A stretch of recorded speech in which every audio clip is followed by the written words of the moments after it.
ദൈവത്തിന് സ്തോത്രം. ഇന്നത്തെ നമ്മുടെ വചനചിന്തയ്ക്കായി ഒരു വേദഭാഗം വായിച്ചുകൊണ്ട് തുടങ്ങാമെന്ന് ഞാൻ വിചാരിക്കുന്നു. 2 തിമോത്തിയോസ് 2:8.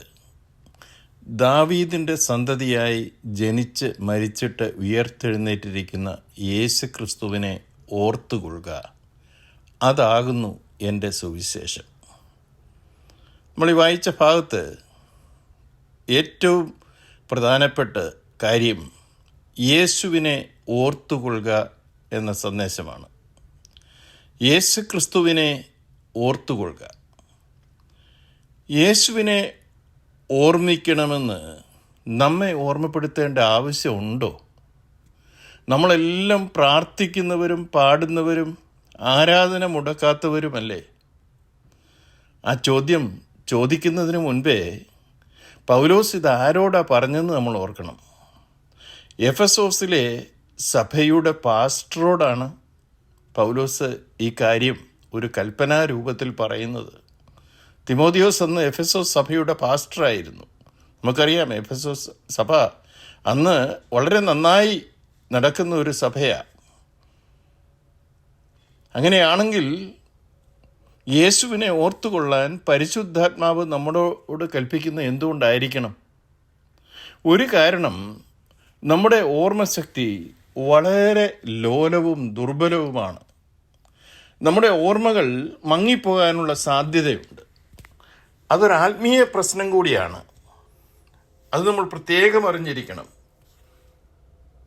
ബൈബിളില് ദൈവത്തെ മറക്കുന്നത് ദൈവത്തെ ഉപേക്ഷിക്കുന്നതിന് തുല്യമാണെന്ന് പറഞ്ഞിട്ടുണ്ട്. ആവർത്തനം 8:19 മുന്നറിയിപ്പില് ഇത്തരം മറവി അന്യദൈവ ആരാധനയിലേക്ക് നമ്മെ നയിക്കുമെന്ന പറയുന്നത്. ഹോശേയ 8:14 ഇസ്രായേൽ തന്നെ ഉണ്ടാക്കിയവനെ മറന്നും മന്ദിരങ്ങളെ പണിതിരിക്കുന്നുവെന്ന് പറയുന്നുണ്ട്. ഇപ്പൊ ഇവിടുത്തെ സന്ദർഭത്തില് വിഗ്രഹാരാധനയ്ക്ക് വേണ്ടിയുള്ള മന്ദിരങ്ങളാണ് അവർ പണിയുന്നത്. ഇനിയും ദൈവത്തിനു വേണ്ടി തന്നെയാണ് ആ പള്ളികൾ, സഭകൾ പണിയുന്നതെന്നിരിക്കട്ടെ. തങ്ങളെ ഉണ്ടാക്കിയ ദൈവത്തെ മറന്നേച്ച് ആ ദൈവത്തിന് പള്ളി പണിതിട്ട് എന്താ കാര്യം? ദൈവത്തിന്റെ പേര് പറഞ്ഞ് ഇന്ന് നമ്മുടെ ഇടയിൽ നടത്തുന്ന പല പണികളും അതുപോലെയല്ലേ എന്ന് ഞാൻ സംശയിക്കുന്നു. അതുകൊണ്ട് വചനം ആവർത്തിച്ചു പറയുകയാണ്, യേശുവിനെ ഓർക്കുക. യേശുവിനെ ഓർക്കുക എന്നാൽ ചരിത്രപരമായ വസ്തുതകൾ ഓർമ്മിക്കുക എന്നല്ല. നമുക്ക് ഒത്തിരി കാര്യങ്ങൾ അറിയാം. പകരം നമ്മുടെ ജീവിതത്തിന്റെ കേന്ദ്ര ബിന്ദുവായി ആ ഓർമ്മയെ പിടിച്ചു നിർത്താനുള്ള പ്രതിബദ്ധതയെ കുറിച്ചാണ് ആത്മാവിടെ നമ്മളെ ഓർപ്പിക്കുന്നത്. വിശ്വാസ ജീവിതത്തിൽ നമ്മോടൊപ്പം സഞ്ചരിച്ച എത്ര ആളുകളാണ് ഈ യാത്രയിൽ പട്ടുപോയിട്ടുള്ളത്. എന്നിലും ഭക്തർ, എന്നിലും ശക്തർ വീണ് തകർന്ന പോർക്കളത്തിലാണെന്ന് പാട്ടുകാരൻ പാടിയത് അതുകൊണ്ടാണ് എബ്രായ ലേഖനത്തിൽ നാം വല്ലപ്പോഴും ഒഴുകിപ്പോകാതിരിക്കേണ്ടതിന് കേട്ടതധികം ശ്രദ്ധയോടെ കൈക്കൊള്ളണമെന്ന് പറഞ്ഞിരിക്കുന്നത്. നിങ്ങൾക്കറിയുമോ, പരിണാമ സിദ്ധാന്തത്തിന്റെ ഉപജ്ഞാതാവായ ചാൾസ് ഡാർവിൻ ഒരു ക്രിസ്തീയ കുടുംബത്തിൽ ജനിച്ച കുട്ടിയായിരുന്നു. അവൻ പുരോഹിതനാകാൻ പഠിക്കാൻ പോയ ആളായിരുന്നു എന്നൂടെ കേട്ടാൽ നമുക്ക് എന്ത് തോന്നുന്നു? എന്നാൽ അവന്റെ ആ കാലത്തുള്ള ശ്രദ്ധ പ്രകൃതിയിലേക്ക് തിരിഞ്ഞപ്പോൾ പതുക്കെ ഉൽപ്പത്തിയിലെ സൃഷ്ടി വിവരണം തള്ളിക്കളഞ്ഞ് ക്രമേണ പഴയ നിയമത്തിലെ എല്ലാ അത്ഭുതങ്ങളെയും അവൻ തള്ളിക്കളഞ്ഞു. കുറച്ചുകൂടി കഴിഞ്ഞപ്പം സുവിശേഷത്തിലെ ദൃക്സാക്ഷി വിവരണത്തെയും അവൻ അവിശ്വസിക്കുവാനിടയായി. കമ്മ്യൂണിസത്തിന്റെ ഉപജ്ഞാതാവായ കാറൽ മാർക്സ് നമുക്കറിയാമല്ലോ. അദ്ദേഹത്തിന്റെ കുടുംബം ജൂവിഷ് ഫാമിലി ആയിരുന്നു. പിന്നീട് അവർ ലൂതറൻ സഭയിൽ ക്രിസ്തീയ വിശ്വാസത്തിലേക്ക് വന്നു. 6-ാമത്തെ വയസ്സിൽ സ്നാനപ്പെട്ടവനായിരുന്നു കാറൽ മാർക്സ്. പ്രിയരെ, വീരന്മാർ വീണ് തകർന്ന ഒരു പോർക്കളത്തിലാണ് ഞാനും നിങ്ങളും. ഒഴുകിപ്പോകാൻ സാധ്യതയുള്ളവരാണ്. അതുകൊണ്ട് യേശുവിനെ നമ്മൾക്ക് ഓർക്കാം. ഒരുപക്ഷെ ആത്മീയ ലോകത്ത് ഇന്ന് സംഭവിക്കുന്ന പല കാര്യങ്ങളും നമ്മുടെ വിശ്വാസത്തെ തളർത്തുന്നതോ ക്ഷീണിപ്പിക്കുന്നതോ ആയേക്കാം. നമ്മുടെ ജീവിതത്തിൽ നാം വ്യക്തിപരമായി തന്നെ നേരിടുന്ന മാരകമായ രോഗമോ പരീക്ഷയോ പരിശോധനയോ പ്രാർത്ഥനയ്ക്ക് ഉത്തരം ലഭിക്കാത്തതോ ഒക്കെ നമ്മുടെ വിശ്വാസ പടകിനെ പിടിച്ചു കുലുക്കുന്നതോ അറിഞ്ഞിട്ടായിരിക്കാം ദൈവത്തിന്റെ പരിശുദ്ധാത്മാവിന്ന് നമ്മളോട് ഈ വേദഭാഗം ഓർപ്പിക്കുന്നത്. ഇവിടെ യേശുവിന്റെ 2 വ്യക്തിത്വങ്ങളെ ഓർപ്പിച്ചുകൊണ്ടാണ് പൗലോസ് സംസാരിക്കുന്നത്. കർത്താവിന്റെ വ്യത്യസ്ത വശങ്ങളെ ഊന്നി പറയുവാൻ പൗലോസ് യേശു ക്രിസ്തു എന്നും ക്രിസ്തു യേശു എന്നും പറയാറുണ്ട്. യേശു എന്നത് അവന്റെ പൂർണ്ണ മനുഷ്യത്വത്തിലുള്ള അവതാരത്തെ ഓർപ്പിക്കുമ്പോൾ ക്രിസ്തു എന്നത് അവന്റെ ദൈവത്തെ ഓർപ്പിക്കുന്നതാണ്.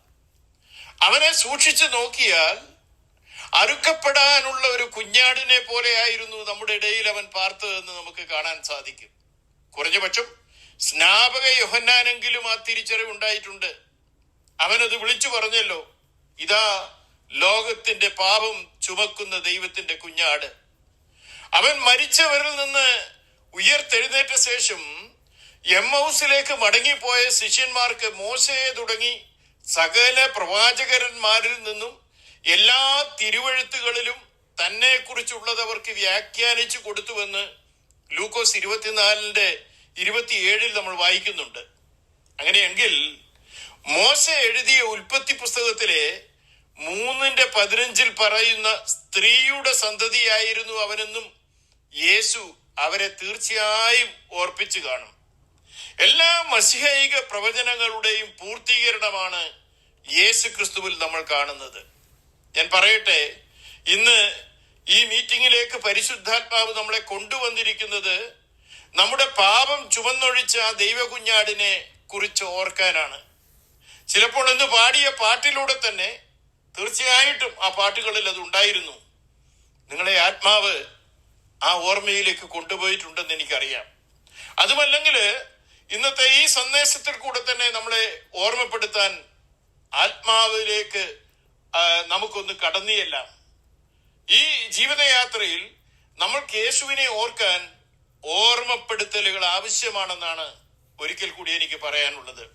ഈ ജീവിതയാത്ര എന്ന് ഞാൻ പറയുമ്പോൾ നമ്മൾ കടന്നു വന്ന പാതയിൽ നമ്മൾ വ്യക്തിപരമായും വിശ്വാസ സമൂഹം എന്ന നിലയിലും നമ്മൾ നേരിടുന്ന പരീക്ഷണങ്ങളും പരിശോധനകളും പീഡനങ്ങളും മാതൃകയില്ലാത്ത നേതൃത്വത്തിൽ നിന്ന് ഏൽക്കേണ്ടി വരുന്ന വിശ്വാസത്തെ പിടിച്ചു കൊലുക്കുന്ന അനുഭവങ്ങളും ഇതെല്ലാം നേരിടുമ്പോൾ വീണു പോകാതിരിക്കാൻ ആത്മാവിന് നമ്മളോട് പറയാനുള്ളത് യേശുവിനെ ഓർത്തുകൊള്ളുക എന്നാണ്. ശരിയാണ്, താങ്ക്സ് ഗിവിങ്ങും ക്രിസ്മസും ഈസ്റ്ററും വാച്ച് നൈറ്റ് സർവീസും ഒക്കെ യേശു ക്രിസ്തുവിനെ കുറിച്ചുള്ള ഓർമ്മയുടെ ചില തീപ്പൊരി വെളിച്ചം സ്പാർക്സ് നമ്മൾക്ക് നൽകുന്നുണ്ട്. എന്നാൽ അവയേക്കാൾ അധികമായി യേശു ക്രിസ്തുവിനെ കുറിച്ച് നമ്മൾ ഓർമ്മിക്കേണ്ടതുണ്ട്. ദൈവത്തോടുള്ള സമത്വം മുറുകെ പിടിക്കാതെ ഈ താണലോകത്തിലേക്ക് ഇറങ്ങി വന്നതും അവന്റെ പൂർണ്ണതയുള്ള ജീവിതവും കുരിശിലെ ത്യാഗപരമായ മരണവും പുനരുദ്ധാനവും സ്വർഗാരോഹണവും മടങ്ങിവരവും കൊണ്ടുള്ള ഓർമ്മകൾ നമ്മുടെ ഉള്ളത്തെ നിറച്ചാൽ ഇക്കാര്യത്തിലെ കഷ്ടങ്ങളും നിരാശകളും ഓടിമറയാനിടയാവും. നമ്മുടെ വ്യക്തിപരമായ വചന ധ്യാനത്തിന്റെ ഇമ്പോർട്ടൻസ് കൂടിയാണ് ഈ വചനഭാഗം നമ്മെ ഓർപ്പിക്കുന്നത്. ദിവസേനയുള്ള വചന ധ്യാനവും പ്രാർത്ഥനയും കൂട്ടായ്മയും ക്രിസ്തീയ ജീവിതത്തിന്റെ അവിഭാജ്യ ഘടകങ്ങളാകുന്നത് ഇതുകൊണ്ടാണ്. ഇതിലൂടെയാണ് നമ്മൾ വിശ്വസിക്കുന്ന കാര്യങ്ങളെ കുറിച്ച് നിരന്തരം നമ്മളെ ഓർമ്മപ്പെടുത്തിക്കൊണ്ടിരിക്കുന്നതെന്ന് ഓർക്കണം. പതിവായി ഭക്ഷണം നൽകിയാൽ മാത്രമേ ഈ വിശ്വാസം മനസ്സിൽ ജീവസുള്ളതായി നിലനിൽക്കൂ എന്ന് മറന്നു പോകരുത്. What you feed your mind becomes your reality എന്നൊരു ചൊല്ലുണ്ടല്ലോ. സോഷ്യൽ മീഡിയയിൽ കാണുന്ന ജങ്ക് ഫുഡ് കഴിച്ചുകൊണ്ട് നമ്മുടെ മനസ്സിനെ നിറച്ചാൽ നമ്മൾ അതുപോലെ വളരും. ക്രിസ്തുവിനെ പോലെ ആകണമെങ്കിൽ ക്രിസ്തുവിനെ അനുദിനം ഭക്ഷിക്കണം. തിരുവത്താഴ സമയത്ത് പോലും അതാണല്ലോ നമ്മൾ ചെയ്യുന്നത്. അപ്പം തിന്നുകയും പാനപാത്രം കുടിക്കുകയും ചെയ്യുമ്പോഴൊക്കെയും അത് അവന്റെ ഓർമ്മയ്ക്കായി ചെയ്യാനാണല്ലോ യേശു കർത്താവ് നമ്മളോട് പറഞ്ഞത്. ഒരു മതപരമായ ചടങ്ങിനപ്പുറം യേശുവിന്റെ ജനന മരണ പുനരുദ്ധാനത്തെയും അവന്റെ മടങ്ങി വരവിനെയും ഓർത്തുകൊണ്ട് അതിൽ പങ്കുചേരുവാൻ നമുക്ക് കഴിയുന്നുണ്ടോ സഹോദരങ്ങളെ? നമ്മൾ ഇന്ന് വായിച്ച ഈ വാക്യത്തിലേക്ക് ഞാൻ മുഖവരിയായിട്ട് അത്രയും പറഞ്ഞു, പിന്നെയും ഒന്നുകൂടെ ഒന്ന് അടുത്തി എന്ന് നമുക്കൊന്ന് നോക്കാം. ഒന്നാമത് ഈ വാക്യം പറയുന്നത് ദാവീദിന്റെ സന്തതിയായ യേശുവിനെ ഓർത്തുകൊള്ളുക എന്നാണ്. വാസ്തവത്തിൽ ഇത് തന്റെ ഇമ്മീഡിയറ്റ് ഓഡിയൻസിനാ കുറച്ചുകൂടെ നന്നായി മനസ്സിലാകുന്നത്. യഹൂദന്മാർ കരുതിയത് ദാവീദിന്റെ സന്തതിയായ വരുവാനുള്ള മസിഹ റോമക്കാരിൽ നിന്നും തങ്ങളെ മോചിപ്പിക്കുന്ന ഒരു രാഷ്ട്രീയ നേതാവായിരിക്കുമെന്നാണ്. അവൻ പൂർണ്ണ മനുഷ്യനായിരിക്കുമ്പോൾ തന്നെ പൂർണ്ണ ദൈവമായിരുന്നുവെന്ന് അവർക്ക് മനസ്സിലാക്കുവാൻ കഴിഞ്ഞില്ല. ഒരിക്കൽ അവരുടെ പള്ളിയിൽ കർത്താവ് തന്നെ ക്രിസ്തു ദാവീദിന്റെ പുത്രൻ എന്ന് ശാസ്ത്രിമാർ പറയുന്നത് എങ്ങനെയെന്ന് ചോദിക്കുന്നുണ്ട്. ദാവീദ് പരിശുദ്ധാത്മാവിലായി അവനെ കർത്താവെന്നാണല്ലോ പറയുന്നത്, പിന്നെ അവന്റെ പുത്രനാകുന്നത് എങ്ങനെ എന്ന് യേശു അവരോട് ചോദിച്ചത് അവരുടെ ധാരണ എങ്ങനെ ആയതുകൊണ്ടാണ്, ഒരു പൊളിറ്റിക്കൽ ലീഡറിനെ അവർ കാത്തിരുന്നത് കൊണ്ടാണ്. എന്നാൽ യെശയ്യാവ് പ്രവചിച്ചതുപോലെ അവൻ അത്ഭുത മന്ത്രിയും വീരനാം ദൈവവും നിത്യപിതാവും സമാധാന പ്രഭുവുമായിരുന്നുവെന്ന് നമ്മൾ അറിഞ്ഞിരിക്കണം. ദാവീദിന്റെ സന്തതിയാണ് അവനെന്നുള്ളതിൽ സംശയമൊന്നുമില്ല. അതുകൊണ്ടാണല്ലോ ആ കുരുടനെയും അതുപോലെ കനാന്യ സ്ത്രീയുടെ മകളെയും ഒക്കെ അവൻ സൗഖ്യം കൊടുക്കുന്നത്. അവര് വിളിച്ചപേക്ഷിച്ചത് ദാവീദ് പുത്ര കരുണ തോന്നണമേ എന്നായിരുന്നല്ലോ. അപ്പോൾ അവനത് ദാവീദ് പുത്രൻ അല്ലെന്ന് പറയുകയായിരുന്നില്ല. എന്നാൽ മരിച്ചവരെ ഉയർപ്പിച്ചതും കാറ്റിനെ ശാസിച്ചതും 5000 പോഷിപ്പിച്ചതുമെല്ലാം അവന്റെ ദൈവത്വത്തെയാണ് വെളിപ്പെടുത്തുന്നതെന്ന് നമ്മൾ മനസ്സിലാക്കണം. തീർച്ചയായും ഭൂമിയെ വാഴുവാൻ ദാവീദിന്റെ സന്തതിയായി അവൻ മടങ്ങി വരും. അതേക്കുറിച്ചാണ് വെളിപ്പാട് പുസ്തകം 19-15 മുതലുള്ള ഭാഗം 20 അധ്യായങ്ങളിൽ നമ്മൾ കാണുന്നത്. ഞാനതൊക്കെ ഇതിനു മുമ്പ് നമ്മൾ ഒരുമിച്ച് പറഞ്ഞിട്ടുള്ളതാണ്. ഞാനതുകൊണ്ട് അതിന്റെ ഡീറ്റെയിലേക്ക് പോകുന്നില്ല. രണ്ടാമത് പൗലോസ് തിമോഥെയോസിനോട് പറയുന്നത് ദാവീദിന്റെ സന്തതിയായ ജനിച്ച യേശുവിനെ ഓർത്തുകൊള്ളുക എന്നാണ്. യേശുവിന്റെ ജനന സമയത്തെ ഓർക്കുന്ന സീസൺ ആണല്ലോ ഇത്. ആണ്ടുതോറും ക്രിസ്മസ് ആഘോഷത്തിലൂടെ യേശുവിന്റെ ജനനത്തെ കുറിച്ചുള്ള സന്ദേശം ലോകത്തെ അറിയിക്കുന്നത് നല്ലത് തന്നെയാണെന്നാണ് വ്യക്തിപരമായുള്ള എന്റെ അഭിപ്രായം. എന്നാൽ ഈ ഉത്സവ തിമിർപ്പിൽ യേശുവിന്റെ ജനനത്തെ കുറിച്ച് നമ്മൾ ഓർക്കാറുണ്ടോ എന്നൊന്നുകൂടി ചിന്തിക്കണം. വാസ്തവത്തിൽ ക്രിസ്തുമസ് നാളുകളിൽ യേശുവിനെ ഓർക്കുന്നതിന് പകരം പലരുടെയും മനസ്സിൽ ഓടിപ്പോകുന്നത് ക്രിസ്മസ് ട്രീയും സാന്തയും സമ്മാനപ്പൊതിയും ഒക്കെ അല്ലേ. കഴിഞ്ഞ ദിവസം ഞങ്ങളുടെ കൊച്ചുമകള് 5 വയസ്സുകാരി അമ്മച്ചിയോട് പറഞ്ഞു, അമ്മച്ചി, she was so much excited, Christmas is coming, so what? അപ്പൊ അമ്മച്ചിയോട് പറഞ്ഞു, because Santa is going to give me gifts. അമ്മച്ചി അവളോട് പറഞ്ഞു, മോളെ, I told you several times Santa is fake. Yes, I know Jesus is real, but everyone says Santa is also real. I am confused.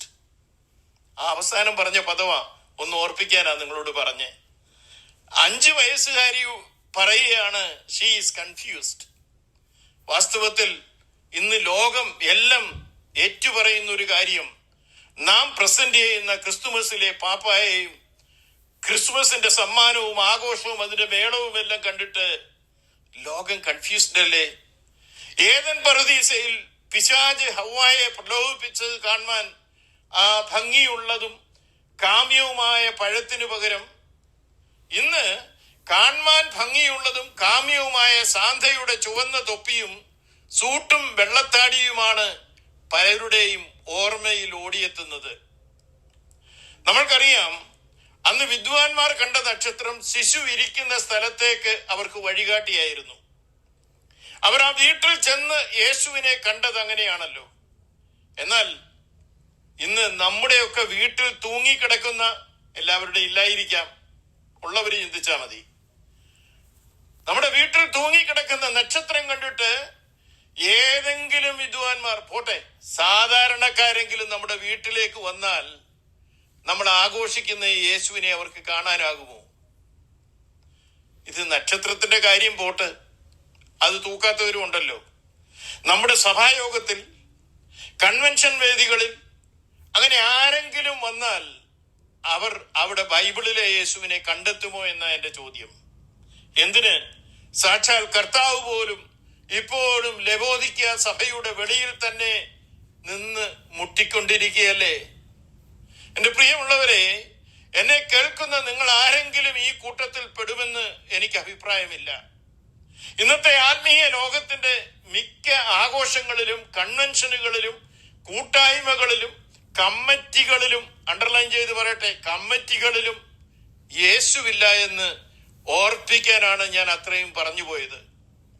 അങ്ങോട്ട് നോക്കാതെ വിശ്വാസത്തിന്റെ നായകനും പൂർത്തി വരുത്തുന്നവനുമായ യേശുവിനെ നോക്കാനാണ് ഇന്ന് നമ്മളോട് പരിശുദ്ധാത്മാവ് പറയുന്നത്.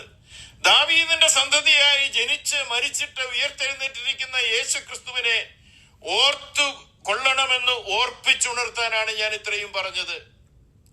കഴിഞ്ഞൊരു ദിവസം ഗിനെയൻസ് ഇന്റർനാഷണലിന്റെ പസഫിക് റീജിയൻ, ഏകദേശം 28 രാജ്യങ്ങളുടെ റീജിയൻ ഡയറക്ടറായിരിക്കുന്ന സന്തോഷ് സുകുമാരൻ സാറ് നമ്മൾക്ക് ചെയ്യാവുന്ന ഒരു കാര്യം പറഞ്ഞു. ഈ ക്രിസ്മസ് നാളില്, ഈ സീസണില് അറിവില്ലാത്ത ആളുകൾ ആരെങ്കിലും ഈ വേഷം കെട്ടി നമ്മുടെ വീട്ടിൽ വന്നാൽ അവരെ വീട്ടിൽ സ്വീകരിച്ച് ഒരു കേക്കും കാപ്പിയും ഒക്കെ കൊടുത്തേച്ച് യഥാർത്ഥ ക്രിസ്മസ് എന്തെന്ന് പറഞ്ഞു കൊടുക്കാൻ നമുക്ക് കഴിയണം. ഞാനത് പറഞ്ഞപ്പം വീട്ടിൽ നിന്ന് വെളിയിൽ നിന്ന് വരുന്നവർ മാത്രമല്ല, വീട്ടിലുള്ളവർ തന്നെ ഈ വേഷം ഊരിയിട്ട് വേണ്ടേ മറ്റുള്ളവരോട് അത് ഫേക്കാണെന്ന് പറഞ്ഞു കൊടുക്കാൻ. പാവം സന്തോഷ് കുമാരൻ സാറിന് സിറിയൻ ക്രിസ്ത്യൻ പശ്ചാത്തലമൊന്നും ഇല്ലാത്തതുകൊണ്ടായിരിക്കാം ഒരുപക്ഷെ അദ്ദേഹം അങ്ങനെ പറഞ്ഞത്. വാസ്തവത്തിൽ വിദ്വാൻമാർ പൊന്നും കുന്തിരിക്കവും മൂരും കാഴ്ചവെച്ചിട്ട് പോയ യഹൂദന്മാരുടെ രാജാവായി പിറന്ന ഈ യേശു ആരാണ്? നമ്മളത് ഓർത്തിരിക്കേണ്ടതാണ്. ഫിലിപ്പിയർ 2:5 മുതലുള്ള വാക്യങ്ങൾ അവനെ കുറിച്ച് ഒരു ചെറിയ ദൃശ്യം നമ്മൾക്ക് നൽകുന്നുണ്ട്. നമുക്കറിയാവുന്ന ഭാഗങ്ങളായതെല്ലാം. അവൻ ദൈവരൂപത്തിലിരിക്കെ ദൈവത്തോടുള്ള സമത്വം മുറുകെ പിടിച്ചു കൊള്ളണമെന്ന് വിചാരിക്കാതെ ദാസരൂപമെടുത്ത് മനുഷ്യ സാദൃശ്യത്തിലായി തന്നെത്താൻ ഒഴിച്ചു വേഷത്തിൽ മനുഷ്യനായി വിളങ്ങി തന്നെത്താൻ താഴ്ത്തിയവനാണവൻ. ആ മഹാത്യാഗമാണ് യേശുവിന്റെ ജനനത്തെ ഓർക്കുമ്പോൾ നമ്മളിൽ ഓടിയെത്തേണ്ടത്. ഇന്ന് നമ്മൾ ബ്ലസ്സി പാടിയപ്പോഴൊക്കെ ആ ത്യാഗത്തെ കുറിച്ച് പറഞ്ഞല്ലോ. യേശുവിന്റെ പിറവി സർവ്വജനത്തിനുമുള്ള മഹാസന്തോഷത്തിന്റെ വാർത്തയാണെങ്കിലും അതിനു പിറകിലെ ത്യാഗത്തെ നമ്മൾ മറന്നുപോകരുത്. അതുവരെ നിത്യതയുടെ അങ്ങേ കരയിൽ ദൈവസമത്വത്തിൽ കഴിഞ്ഞവൻ, ദൈവരൂപത്തിൽ ഇരുന്നവൻ, മറിയയുടെ ഉദരത്തിൽ പിതാവ് അവനു വേണ്ടി ഒരുക്കിയ ഒരു ശരീരത്തിൽ പ്രവേശിക്കാൻ തുടങ്ങുന്നതിന് മുമ്പേ നിത്യതയിൽ വെച്ച് ഒരുപക്ഷെ ഗെഥസമനയിൽ വെച്ച് അപേക്ഷിച്ചതുപോലെ അവൻ അപേക്ഷിച്ച് കാണുമോ? പിതാവേ, കഴിയുമെങ്കിൽ. ഞാൻ പറയുന്നതൊക്കെ നിങ്ങൾ ശ്രദ്ധിക്കുന്നുണ്ട്. എനിക്ക് റിപ്പീറ്റ് ചെയ്ത് പറയുവാൻ എന്റെ മുൻപിൽ സമയമില്ല. വളരെ ആ ത്യാഗത്തെ കുറിച്ച് മനസ്സിലാക്കിയാൽ നിത്യതയുടെ അങ്ങേ കരയിൽ നിന്നും കാലസമ്പൂർണതയിൽ ഇങ്ങോട്ട് ഇറങ്ങി വരുന്നതിന് മുമ്പ് പിതാവിനോട് ഒരുപക്ഷെ ആ അരുമ മകൻ പറഞ്ഞു കാണും, പിതാവേ, കഴിയുമെങ്കിൽ. ഞാനത് രണ്ടാമതും പറഞ്ഞെങ്കിലും ഇതെന്റെ ചിന്തയായി മാത്രമേ കാണാവേ. ബൈബിളിൽ അങ്ങനെയൊന്നും പറയുന്നില്ല. നിത്യതയിൽ വെച്ച് പിതാവും പുത്രനും സംസാരിച്ചത് എന്തൊക്കെയാണെന്ന് ബൈബിൾ പറഞ്ഞിട്ടില്ലല്ലോ. സ്വർഗോന്നതി വിട്ട് ഇറങ്ങുന്നതിന് പിന്നിലെ ത്യാഗമോർത്താൽ, അതിന്റെ ആഴം ഉള്ളതുപോലെ ഗ്രഹിച്ചാൽ അതിനുള്ള സാധ്യതയും നമുക്ക് തള്ളിക്കളയാനാകില്ല. പ്രിയമുള്ളവരെ, ചന്ദ്രനിൽ പോകാൻ അണിഞ്ഞ സൂട്ട് പോലെ ആയിരുന്നില്ല അവൻ മനുഷ്യനുമായി ഏകീഭവിപ്പാൻ ധരിച്ച ശരീരം. പിന്നീട് നിത്യത മുഴുവൻ തേജസ്കരിക്കപ്പെട്ട ആ ശരീരവുമായിട്ടാണ് നമ്മുടെ ശ്രേഷ്ഠ മഹാപുരോഹിതനായ കർത്താവ് പിതാവിന്റെ വലതുഭാഗത്ത് ഇരിക്കുന്നതെന്ന് നാം ആരും മറന്നു പോകരുത്. ആ ത്യാഗം അവിടെയാണ് കാണുന്നത്. കാലസമ്പൂർണതയിൽ സ്ത്രീയുടെ സന്തതിയാവാൻ ഇതാ ഞാൻ വരുന്നു, പുസ്തക ചുരുളുകളിൽ എന്നെ കുറിച്ച് എഴുതിയിരിക്കുന്നു, ദൈവമേ, നിന്റെ ഇഷ്ടം ചെയ്യുവാൻ ഞാൻ വരുന്നു എന്ന് പറഞ്ഞുകൊണ്ട് അവൻ ഈ ഭൂമിയിലേക്ക് വന്നത് എങ്ങനെയാണ് എന്ന് നിങ്ങൾ ചിന്തിച്ചിട്ടുണ്ടോ? സാധാരണ മനുഷ്യർക്ക് അവിടെ ചില ചോദ്യങ്ങൾ ഉണ്ടാകും. യേശുവിന്റെ ശരീരത്തിൽ പാപമില്ലേ?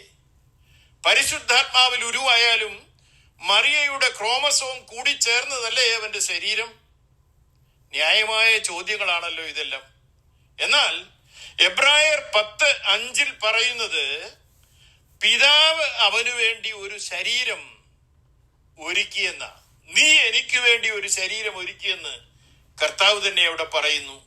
മറിയയുടെ ഉദരത്തിൽ അവൻ വളർന്നത് പാപമില്ലാത്ത ആ ശരീരത്തിലായിരുന്നുവെന്ന്. ഈ മൂന്നാമത്, ദാവീദിന്റെ സന്തതിയായി മരിച്ച യേശുവിനെ ഓർത്തുകൊള്ളുക എന്ന് ഇവിടെ പറയുന്നു. ദൈവം അവനായി ഒരുക്കിയ പാപരഹിതമായ ശരീരം നമ്മൾ കണ്ടല്ലോ. ആ ശരീരത്തിലാണ് കാൽവറി ക്രൂശിൽ അവൻ ലോകത്തിന്റെ പാപത്തെ ചുവന്നൊഴിച്ചത്. ഇവിടെയും നമ്മുടെ ചില ധാരണകൾ മാറ്റേണ്ടതുണ്ടെന്ന് എനിക്ക് തോന്നുന്നു. പലപ്പോഴും യേശു ക്രൂശിലേറ്റ പാപത്തിന്റെ ശിക്ഷയെ ഓർക്കുമ്പോൾ റോമ പൗരന്മാർ അവനോട് ചെയ്ത ക്രൂരതകളാണ് നമ്മുടെ മനസ്സിലേക്ക് ഓടി വരുന്നത്. അതിനെക്കുറിച്ച് വർണ്ണിക്കുന്നത് നിങ്ങൾ കേട്ട് കാണും. അതിന്റെ തീവ്രത ഏറ്റവും നന്നായി വരച്ചു കാണിച്ചിട്ടുള്ളത് the passion of the Christ എന്ന മൂവിയിലാണെന്ന് ഞാൻ കേട്ടിട്ടുണ്ട്. എന്നാൽ മനുഷ്യൻ തന്നോട് ചെയ്തതൊക്കെ ക്ഷമിക്കാൻ പിതാവിനോട് അപേക്ഷിക്കുന്ന യേശുവിന് അവർ ചെയ്തതൊക്കെ സഹിക്കാനുമുള്ള ശക്തി ഉണ്ടായിരുന്നുവെന്നാണ് ഞാൻ കരുതുന്നത്. എന്നാൽ ആ ക്രൂശിൽ വെച്ച് ദൈവം അവനെ കൈവിട്ട ഒരു നിമിഷമുണ്ട്.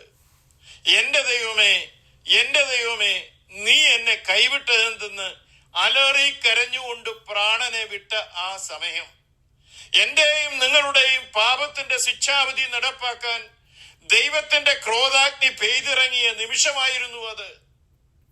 അതിന്റെ തീവ്രതയെ കമ്പയർ ചെയ്യാൻ വെളിപ്പാട് പുസ്തകത്തിലെ 7 ന്യായവിധി, 7 മുദ്രകള്, 7 കാഹളങ്ങള്, 7 ക്രോധ കലശങ്ങളും ചേർന്നുള്ള ന്യായവിധിയോട് ഞാൻ പലപ്പോഴും അതിനെ ഉപമിക്കാറുണ്ട്. അതിന്റെ ആഴമളക്കാൻ അതും മതിയാകുമോ എന്ന് എനിക്ക് അറിഞ്ഞുകൂടാ. പാട്ടുകാരൻ പാടുന്നത് പോലെ, I will never know how much it cost to see my sin upon that cross. അങ്ങനെ പറയാനല്ലേ നമുക്ക് കഴിയൂ സഹോദരങ്ങളെ. യേശുവിന്റെ മരണത്തെ ഓർക്കുമ്പോൾ നമ്മെ ഓർക്കാതിരിക്കാൻ കഴിയില്ല നമുക്ക്. എഫെസ്യർ 2:12 നമ്മൾ ആരായിരുന്നു എന്ന് പറയുന്നുണ്ട്. അക്കാലത്ത് നിങ്ങൾ ക്രിസ്തുവിനെ കൂടാതെയുള്ളവരും ഇസ്രായേൽ പൗരതയോട് സംബന്ധമില്ലാത്തവരും വാഗ്ദത്തത്തിന്റെ നിയമങ്ങൾക്ക് അന്യരും പ്രത്യാശയില്ലാത്തവരും ലോകത്തിൽ ദൈവമില്ലാത്തവരുമായിരുന്നു എന്ന് ഓർത്തുകൊള്ളുവീൻ. നമ്മൾ ആരായിരുന്നു സഹോദരങ്ങളെ? പാപങ്ങളിൽ മരിച്ചവരായിരുന്നു. നമ്മൾ ജീവിക്കാൻ വേണ്ടി ക്രിസ്തുവേശു ക്രൂശിൽ കിടന്ന് ദൈവ ക്രോധാഗ്നിയിൽ വെന്തു മരിക്കുകയായിരുന്നു. നമ്മൾ ആശയക്കുഴപ്പത്തിലും നിരാശയിലുമായിരുന്നപ്പോൾ യേശുവിന്റെ ഉയർത്തെഴുന്നേൽപ്പാണ് നമ്മൾക്ക് പ്രത്യാശ നൽകിയത്. ഇവിടെ നമ്മള് ദാവീദിന്റെ സന്തതിയായി ഉയർത്തെഴുന്നേറ്റ യേശുവിനെ ഓർക്കാൻ പറയുന്നത് കൊണ്ടാണ്. അതുവരെ പിതാവിങ്കിലേക്ക് കടന്നു ചെല്ലാൻ നമ്മൾക്ക് തടസ്സങ്ങൾ ഏറെയായിരുന്നു. എന്നാൽ പിതാവിലേക്ക് തടസ്സമില്ലാത്ത പ്രവേശനം അവൻ സാധ്യമാക്കി. ഇപ്പോൾ സ്വർഗത്തിലേക്ക് കയറി അവിടെ അവൻ നമുക്ക് വേണ്ടി മാധ്യസ്ഥം വഹിക്കുകയാണ്. നമ്മൾ ശക്തിയില്ലാത്തവരാണെന്ന് അവൻ അറിയാമായിരുന്നു. അതുകൊണ്ട് നമ്മിൽ വസിക്കാനും നമ്മളെ നയിക്കാനും നമുക്ക് ആവശ്യമുള്ളപ്പോൾ നമ്മെ സഹായിക്കാനും ഇന്ന് ഈ മെസ്സേജ് തരുവാൻ പോലും അവൻ നമ്മൾക്ക് മറ്റൊരു കാര്യസ്ഥനെ എന്നേക്കും നമ്മോട് കൂടി ഇരിക്കേണ്ടതിന് അയച്ചു തന്നിരിക്കുകയാണല്ലോ. യേശുവിനെ ഓർത്തുകൊള്ളാൻ പൗലോസ് ആവശ്യപ്പെടുന്നതിന്റെ പൊരുൾ അല്പമെങ്കിലും നിങ്ങൾക്ക് മനസ്സിലായെന്ന് കരുതുന്നു. നമ്മൾ എന്തുകൊണ്ട് യേശുവിനെ ഓർക്കണമെന്ന് പൗലോസ് പറയുന്നതിന് മറ്റൊരു സാഹചര്യം കൂടിയുണ്ട്. ഇതെഴുതുമ്പോൾ പൗലോസ് അതികഠിനമായ തടവിൽ കഷ്ടതയിലായിരുന്നു എന്ന് ഓർക്കണം. തിമോഥെയോസും ആ ഭീഷണിയിൽ നിന്ന് ഒട്ടും അകലെയായിരുന്നില്ല. ഈ അഗ്നിപരിശോധനയുടെ നടുവിലാണ് യേശുവിനെ ഓർക്കുക എന്ന കൽപ്പന അവന് നൽകുന്നത്. പാരമ്പര്യങ്ങൾ പറയുന്നത് പൗലോസ് തന്റെ അവസാനത്തെ ഈ കത്ത് എഴുതിയപ്പോൾ അദ്ദേഹം റോമിലെ മാമർട്ടൈൻ എന്നറിയപ്പെടുന്ന കുപ്രസിദ്ധമായ തടവറയിലായിരുന്നു എന്നാണ്. അത് ദുരിതത്തിന്റെ പ്രതീകമായിരുന്നു. ഇരുട്ട് നിറഞ്ഞ് തണുത്തു മരവിച്ച് ഈർപ്പമുള്ള മനം മടുപ്പിക്കുന്ന അഴുക്ക് നിറഞ്ഞ ഒരു കുണ്ടറയായിരുന്നു അത്. ഇതിലേക്ക് ഇറങ്ങാൻ കോണിയോ ചവിട്ടുപടികളോ ആശയവിനിമയത്തിനുള്ള ഉപാധികളോ ഒന്നും ഉണ്ടായിരുന്നില്ല. ഒരു ദ്വാരത്തിലൂടെ റോമ പൗരനായ പൗലോസിനെ അവർ അവിടേക്ക് അതിക്രൂരമായി വലിച്ചെറിഞ്ഞു എന്നാണ് പറയുന്നത്. ഒരു ദുഷ്പ്രവർത്തിക്കാരനെ പോലെ, അടുത്ത വാക്യം അതാണ് പൗലോസ് 9-ാം വാക്യത്തിൽ അതാ നമ്മൾ വായിക്കുന്നത്, ഞാൻ അതിലേക്ക് പോകുന്നില്ല. ചങ്ങലയിട്ട് അവരെ അവിടേക്ക് തള്ളിയിട്ടത്. അവനെ കുറിച്ചുള്ള ദൈവത്തിന്റെ പദ്ധതി തികയാഞ്ഞത് കൊണ്ട് മാത്രമാണ് അവൻ അവിടെ അതിജീവിച്ചത് നമുക്ക് കാണുവാൻ സാധിക്കും. അവിടെ കിടന്ന് പൗലോസ് തിമോഥെയോസിനോട് പറയുകയാണ്, മോനെ തിമോഥെയോസേ, നീയും കഷ്ടത്തിൽ നിന്ന് ഒട്ടും അകലെയല്ലെന്ന് എനിക്കറിയാം. എന്നാൽ അത് വരുമ്പോൾ നീ യേശുവിനെ ഓർത്തുകൊള്ളണം. നമ്മുടെ ഇന്ത്യയിലെ സഹോദരന്മാരോടൊക്കെ നമുക്ക് ഈ ഭാഗം പറഞ്ഞു കൊടുക്കുവാൻ കഴിയും. അവർ യേശുവിനോട് ഇതുപോലെയൊക്കെ ചെയ്തിട്ടുണ്ടെന്ന് നീ ഓർക്കണം മോനെ. ക്രിസ്തു യേശുവിന്റെ നല്ല ഭടനായി, ഇതെല്ലാം ഈ അധ്യായത്തിന്റെ ഏറ്റവും മുകളിലുള്ള വാക്യങ്ങളാണ് ഞാൻ പറഞ്ഞു പോകുന്നത്. നീ എന്നോടുകൂടി കഷ്ടം സഹിക്ക്. ഒരു കായിക താരത്തെ പോലെ കിരീടം പ്രാപിക്കാനായി ചട്ടപ്രകാരം നീ മല്ലുകെട്ടണം.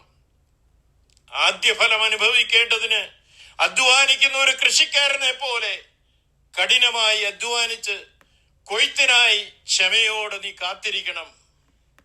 പ്രിയമുള്ളവരെ, ഞാൻ സാധാരണ പറയാറുള്ളത് പോലെ പിന്നെയും പറയട്ടെ, ഇത് പറയാൻ ഇവിടെ പൗലോസോ ഇത് കേൾക്കാൻ തിമോഥെയോസോ ഇല്ല.